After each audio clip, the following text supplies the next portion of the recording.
Jeff Gates wrote the other day on Information Clearinghouse, as yet few dare speak of its name.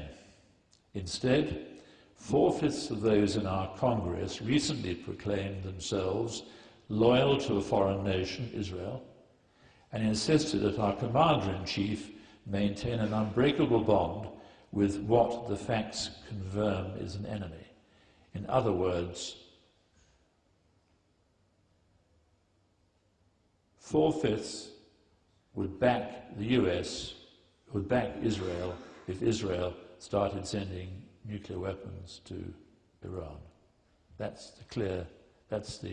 You derive that. Diane, you remember Diane with the eye patch? Our American friends offer us money, arms and advice. We take the money, we take the arms, they sure do, and we decline the advice. That's Diane. The fourth,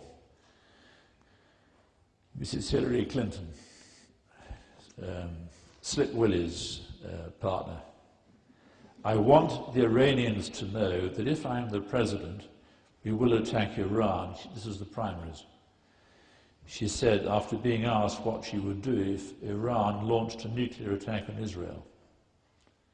In the next 10 years, during which they might foolishly consider launching an attack on Israel, we would be able to totally obliterate them.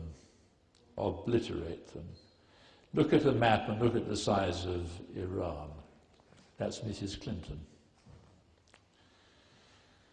Only 2% of the US population are Jewish, and the majority are said to oppose the Zionist project, but they find their voices are stilled, stifled. I will return to Zion, a hill in Jerusalem, that's what it is, to view the scene at the end of this talk. Dr. David Kelly.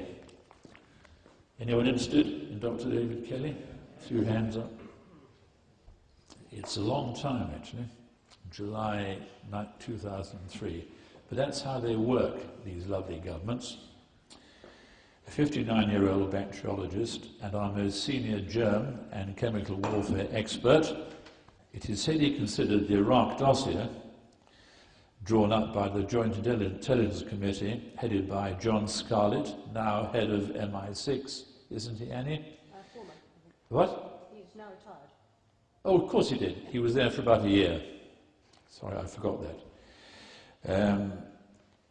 Was exaggerated. The dossier, I hate that word, sexed up, but it was exaggerated.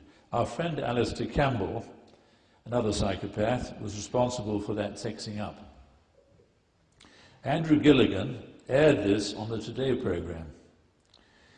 The MOD ensured Dr. Kelly was identified by the press, the requirement being simply to mention the candidate's name until Kelly's name came up. So it was quite deliberate.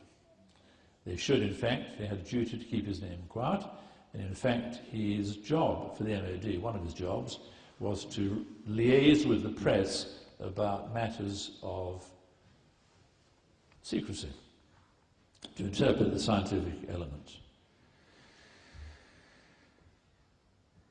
It is likely that he was one of several sources for Gilligan's story, so this man's always put forward as the source, but in fact there were probably at least two, a colleague of mine reckons. There was a questioning at the Foreign Affairs Committee and an assumption that he was crushed by this. I forget his name, the Labour MP shouted at him. It's always repeated. He was hounded by the press and belittled by whom? Another psychopath. He went out for a walk from his home at 2 p.m. on Thursday, the 17th of July, 2003.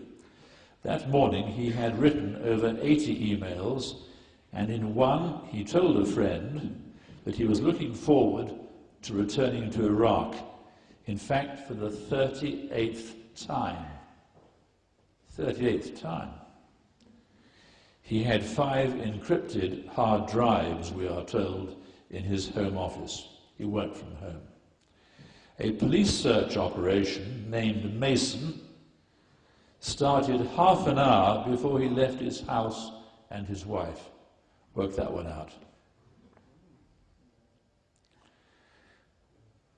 She and the daughters, one of whom was getting married shortly, reported his absence at 11 p.m.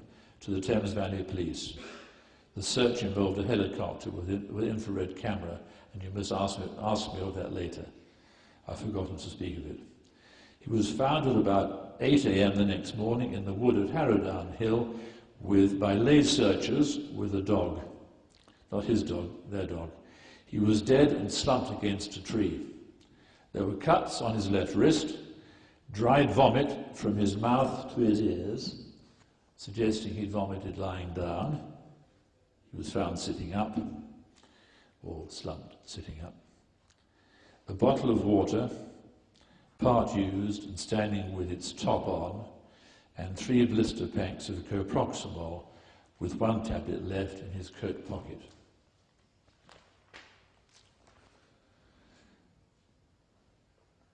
I have no time to list the inadequacies in investigation and judicial process, or the very many omissions. Lord Hutton was appointed within 24 hours of his death, whilst the body was still cooling. That is speed beyond any normal experience of Her Majesty's government. Hutton was a safe pair of hands as leading counsel at the Widgery inquiry into the massacre of unarmed Republicans on Bloody Sunday by paratroopers, British paratroopers. The coroner for Oxfordshire opened an inquest and then adjourned it for the inquiry to take place, when in fact what should have happened, they should have had the inquest and then the inquiry of Hutton. I'll tell you later. There was every reason for the inquest to be completed and punctilious in such a high-profile case.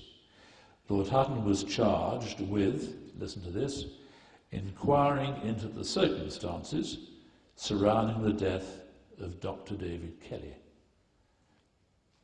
The circumstances surrounding the death. This was to do mostly with the media and the assumption it was suicide. This brief was nicely tangential to the central function of a coroner, which is the cause of death, whether it was unnatural, and whether there was foul play. It is complicated, but this was an ad hoc inquiry to which 17A was added later. In questioning, you might ask me about the Public Inquiry Act 2005, which was hurried through by a committee of 9 MPs during the wash-up period after our lovely Mr. Blair had promulgated Parliament at that time.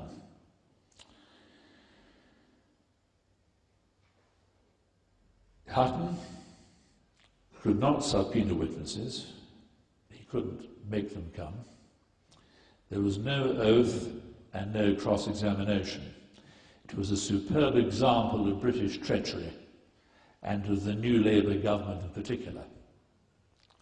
The verdict of this elaborate sham, this whitewash, as it was called, was 1A, hemorrhage, 1B, incised wounds to the left wrist, and 2, coproximal ingestion and coronary artery atherosclerosis.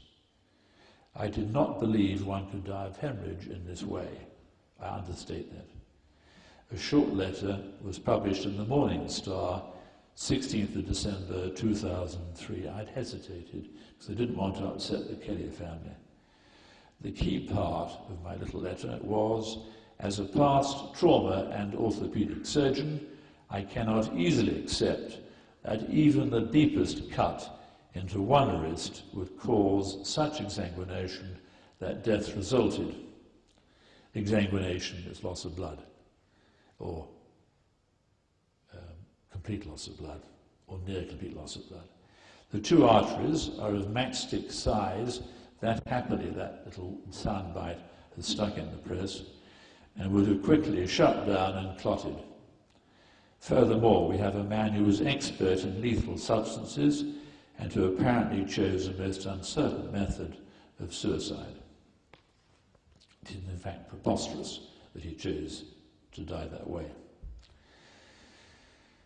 In fact, it was only one artery. not the one you can feel easily, the ulnar artery.